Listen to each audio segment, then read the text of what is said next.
Viewers, hello! My name is Ringtail Randall, and this is the 7th installment of the 25,000 view special? Yeah, it is! Okay. Well, I've decided to do something a little different this time. I still have some more footage left from Super Mario Land 2, and this is a way for me to finally post it and fill in all the slots effortlessly. So what I have done is I've got my random drawing program in front of me and the text file with the questions I have thus far. Right now, I have all 13 questions I can answer without any additional help from the camera. I have 2 questions that I will need some help with. They are put away, but they will be answered with time. Trust me, there's one that I saw, and it was like, "Challenge accepted, sir." But since I'm not on camera, we can't really do that. I must show this one. But I am going to do the same kind of thing. Here's my Super Mario Land 2 footage from the continuation before. I hope you enjoy. So let's get started. Let me give a good few shuffles here. Make sure none of these are all touching. You're touching! Stop touching! There we go. Alright, let's scroll to the top of the list. Pardon me. And we will begin our questions now. Alright. Question number 42. Question number 42 is none other than the engaged gamers who ask me, "Do you want any animals?" Oh dear, maybe I should have put this one in the queue as well. I think I owe you a show of my cats someday. But actually no, I don't, because I have 6 wonderful cats. 6 wonderful cats. 3 of them are girls and 3 of them are boys. And one of them is a little baby. Actually, 2 of them are young. One of them's still a little baby. He's growing up. Their names respectively are, who is oldest and who is youngest? Yeah, I'll do it from oldest to youngest. The oldest would be Oreo, Memory, Baby. Yeah, those are 3 oldest. Man, I'm just getting mixed up. One of them name is Gooberhead, because she's a gooberhead, Mayhem, and Fighter. And Fighter got his name because when he was a kitten, he had a pinched nerve in his leg and he was crying, and for a while we thought we had to have an amputated leg. And at the time we were trying to adopt off a litter of kittens, and no one would have wanted a cat with 3 legs, so we decided to keep Fighter. But ever since then he's been better. I mean, he's fixing everything, so he's good. I guess I'll go in reverse order with how they got their names then. The gray tabby cat I have named Mayhem, she got her name because she just was really skitsy, ran around, knocked shit over, and that name is primarily based off of the... oh goodness. It was the commercials with the guy who was Mayhem. I'm not sure if it was an Allstate commercial or something like that. It was an insurance commercial nonetheless. I'm pretty sure you would have seen it before. If not, they're on YouTube. Go watch them. They're funny as hell. And then Gooberhead, she got her name. It was originally Boogerhead because she kept sneezing, getting snot everywhere. But then she makes some very poor decisions and things like that. And then me and my dad just dubbed her as a goober, so we started calling her Gooberhead. Forward from that, Baby, we adopted when he was a baby a long while ago. Goodness. But now he's a great big cat, and he still wants attention all the time, so the name is still suitable. Memory was named by my sister Nicole. She is an orange tabby cat, and she's a lovable cat, but she's really persnickety. And then we're back to the oldest again, who is Oreo. He is a big, large, fat cat who is very lovable and aloof, but he got his name because he's yellow, not yellow, white and black, the colors of an Oreo cookie. He kind of looks more like a cow though, but I love him nonetheless. But no, I don't need any animals because I have all the animals I could ever want in this household. Alright, well, that's that question from the engaged gamers. Thank you for asking that question, sir and madam. Alright, our next question is number 39. And question number 39 is from MML129, who asked, "What's a game nobody likes or knows about that you love? Why do you love it?" Well, it's what I'm actually let's playing right now. It is Final Fantasy XI. And really, people really kind of lost respect for it after, I believe it was changed for Mathia. because things started getting changed away from the hardcore aspect. A lot of fixes were happening, and Square Enix was changing a lot of things. And this is again reinstated in the Abyssia content inspection packs because the game became very grindy, easy mode, and people were they're more likely to drift unless they're doing Abyssia content. So that's why people never really liked the game. Plus, Final Fantasy XI has a few super bosses with a lot of HP, and when they were first released, it was reported that Japanese players were taking shifts to kill it, and they were passing out from just staying at their computers all day. But there have been North American players who have defeated it, and it has been adjusted since then. I personally wouldn't have even attempted it. Oh, fuck. Too busy. But I love Final Fantasy XI because I've been playing it for 10 years, and I think it's the ideal MMORPG experience. It's got thorough crafting, it's got hardcore aspects, it's got plenty of jobs, and you can play every single job you want with one character. That's it, just one character. You can change jobs, you can mix it up, and just change the way you play. It's great. I love it. I love it, I love it, I love it. And I really would hope another game could replicate that just as well, but if it wasn't, it would be trying to be Final Fantasy XI, and if I want to play Final Fantasy XI, I will play Final Fantasy XI, and that is that. Thank you, MML129, for your question. Alright, our next question coming up is question number 16. And question number 16 is scroll up, scroll up, scroll up, scroll up. MistyDon132, who asked me, what is your favorite part about Let's Playing?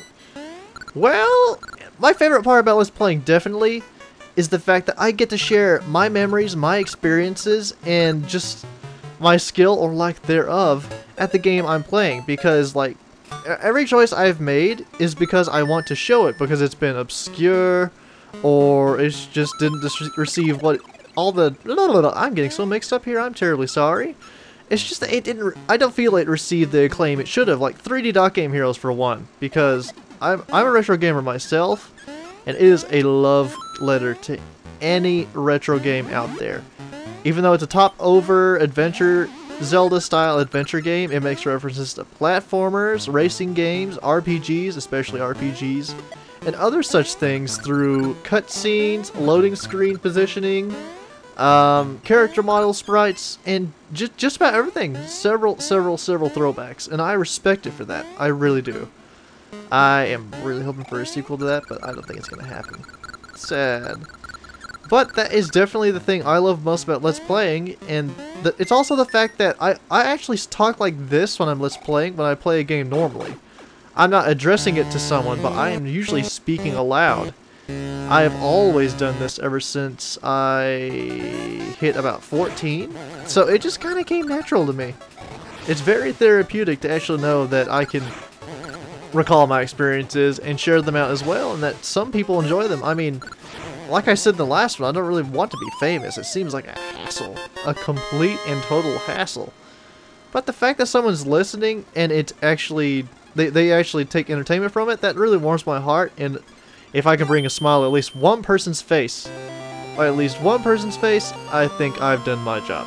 So that is definitely my favorite part about Let's Playing. Thank you for the question, MistyDon132. Alright, let's draw the next one. Which is question number 47. It's a very recent question. Let me see here. Scroll down, scroll down, scroll down, scroll down, scroll down. There it is. The question is from the Death Cat, who asks, what is your quest? My quest is to be the best Tanuki man I can be, to entertain, share, and all those frivolities.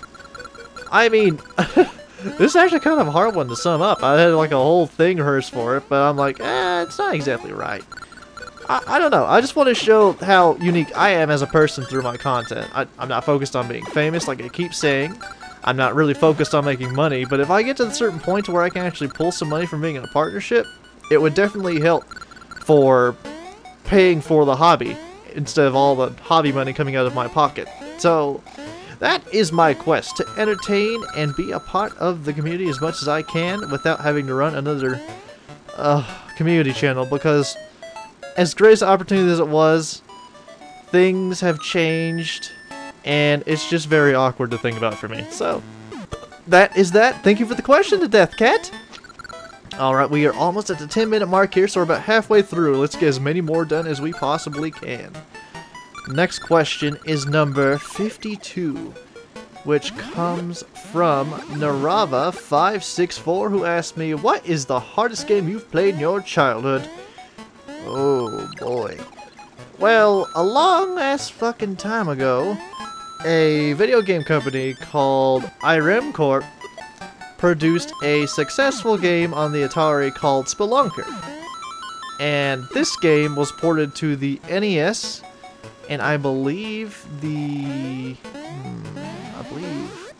it was another console, but the one I had and the one I still have is the NES version. And that is by far the most punishing, unforgiving, and difficult game I have ever played. Battletoads is easier. And I say that easily. Easily. Spelunker puts you in a situation where you're playing as a spelunker going through a cave to find the treasure. And literally everything will kill you. If you walk off a ledge without jumping and you fall the height of your character, you'll stop in the air and you will die. If back one hits you, you die. If you run out of air, you die. If you... Oh yeah, the jumping off the ropes is kind of touchy too, because if you jump on a rope without moving left first, then you'll just fall and you'll suffer from the fall height death thing. And extra lives and points are very sparse, and it is very difficult to gain more lives. And as time goes on, it puts more and more of these obstacles in your way, especially the rope parts. Oh my god. You have to hit the direction first and jump second. In a split second. If you miss that timing, you die. Oh, I don't like thinking about that game very much, but Spelunker for the NES is the most difficult game I have ever played in my childhood. Thank you for the question, Narava564. I almost said 567. There we go. Alright, next question is being picked. Next question is question number 2, which I believe is actually from... Is it who I think it is? It is. ShadowLink4587 asked me, what do you think of the new PS4 system coming out? I'm rather indifferent about it right now. Until I hear some titles I want coming out on it, I'm pretty indifferent. And I'm not buying it at a release date. I bought my PS3 for $800 when it was new, and I will never pay that much for a console ever again. Thank you for the question, ShadowLink4587. God, I need to keep looking at your names. I almost keep pronouncing them wrong or saying a number wrong. That would feel so terrible if I did so. Alright, our next question is question number 49. And scroll down. Question 49 is from Hobbycore5150, who asked me, alright, Randall, what's your top 5 favorite anime? Oh, what is with you people and asking top number stuff? That's the most difficult ones. Alright, let me see. I've watched a lot of anime. So, and I actually read more manga than I do anime. So, I think, actually, yeah, the manga I've read have anime adaptations, except for Yatsuban. That does not have one. Alright, here we go, I know. My 5th favorite will probably have to be Furikuri. My 4th favorite will more definitely have to be lately Lucky Star. I've been rewatching that like crazy, and I just love slice of life anime. I'm sorry. And speaking of that, my 3rd favorite anime right now is Nishijo, My Ordinary Life. Again, slice of life. My 2nd favorite anime would have to be Fairy Tail. And my 1st favorite anime would definitely have to be One Piece. Definitely. Though I'm not gonna watch a whole lot of shonen anymore because it just goes on and on and on. Thank you for the question, Hobbycore5150. I will see you over in the Vega.com event pretty soon, you rascal. Alright, the next question coming up is question number 25. And question number 25 comes from Mystic Phoenix 1992, who asked me, what game would you never let's play and why? I may have to go off my rocker here, and I may have to definitely say Pokemon. Pokemon?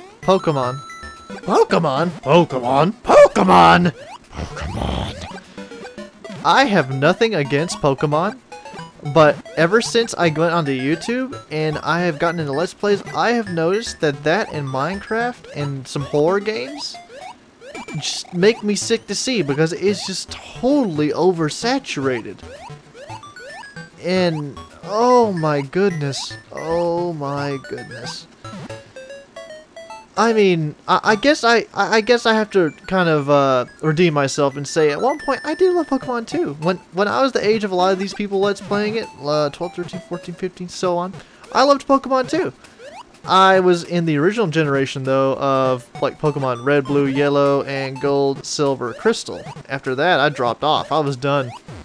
That's when I got addicted to Final Fantasy games, and then Final Fantasy 11, and then Final Fantasy 11 had my attention for a good 6 years straight. So, that is what happened. But, I would never let's play a Pokemon game because that game is just severely oversaturated. Everything that you can do for that game has been done. You see Nuzlocke runs all around every corner. You see, unique evolutions or one type or solo Pokemon runs. You've even seen like Magikarp wipe runs done. You don't think you've seen it? Look for it. It exists. It's out there. But everything you can possibly do with any previous Pokemon game that has been Let's Played to death, which would probably have to be, I want to say up to Diamond and before, but I'm not entirely sure. But for sure, Ruby and Sapphire and before, everything you can possibly Let's Play for that game has been done. And it really made me sick when I saw people pirate Pokemon Black and White 2 and started racing it in Japanese. I was like, are you kids serious? You guys need to calm down. It's not even localized yet. But there's my answer. I would never Let's Play Pokemon, and if I somehow post an episode of Pokemon, you should feel very apprehensive about my intentions. Thank you for your question, Mystic Phoenix 1992. And I think one more question. Just one more, because I need to save some for next time. Alright, here we go. The last question for today is going to be question number 53. Scrolling down, scrolling down. There we go. Who is from Narava564, who asked me, do you have a catchphrase? That's actually kind of funny, too. I kind of think about that. I'm like, do I have a catchphrase? See, like, a catchphrase is something you'll, like, noticeably catch, and then you'll use it repeatedly. The only few things I can even remember that I have remotely as a catchphrase would be the sign-off phrase, you guys keep your tails wagging. That's all whole... the flutter jump thing from Mario 3, that's what that came from. Goodness. Maybe one day I will severely sit down myself and think whether or not I should develop a catchphrase and seeing what situation comes up often for me, but other than that, I'm not too worried about it. I'm not too worried about being another NCS or a Josh Jepson or any of that because, hell, we already have NCS. We already have Josh Jepson. We don't need more of them. Well, that's going to do it. After this, I believe we have 5 more questions. But if you've been asking more, then there should be more for me to answer. And after this next episode I post, these will be going onto my second channel, which is Ringtail Rantle. Replace the D with a T, and that's it. That's me. And that channel would definitely be used more often in the future when I get a chance to bulk all my Let's Plays ahead. And bulk and bulk and bulk and bulk and bulk and get everything done, and then I can just have funsies on it. No more of that depressing shit like I had about that one itis. I am never posting a video like that again. Ever. That even makes me feel... oh, that makes me feel double facepalm. But since we are coming up on the 19th minute here, I want to thank you all for your support. I have some changes upcoming. Definitely to quality. I have discovered the ghosting thing, and actually, if I ever jump cut, I'm going to start using transitions, and I'm going to start using fade on the system track only. That way, it feels more like it's a cooldown, it's time to go, instead of you just get dropped right out of the action. I watched one of my own episodes of Final Fantasy 11 where there's just a lot of jump cuts, and I've noticed that happens. It doesn't feel natural. Alright, since we have 30 seconds left, I'm going to bid you adieu. Thank you for joining me. I am Ringtail Randall, and guys, thank you so much for your support. At this time, we're at 30,000 views. There are 20,000 left until the next special. If you have an idea of what I should probably do, or learn how to do before the next one at 50k, let me know in the comments. If you have any questions, ask them below, as many as you like. Nothing's too personal. But you guys keep your tails wagging. Have yourselves a great night. So long and Godspeed.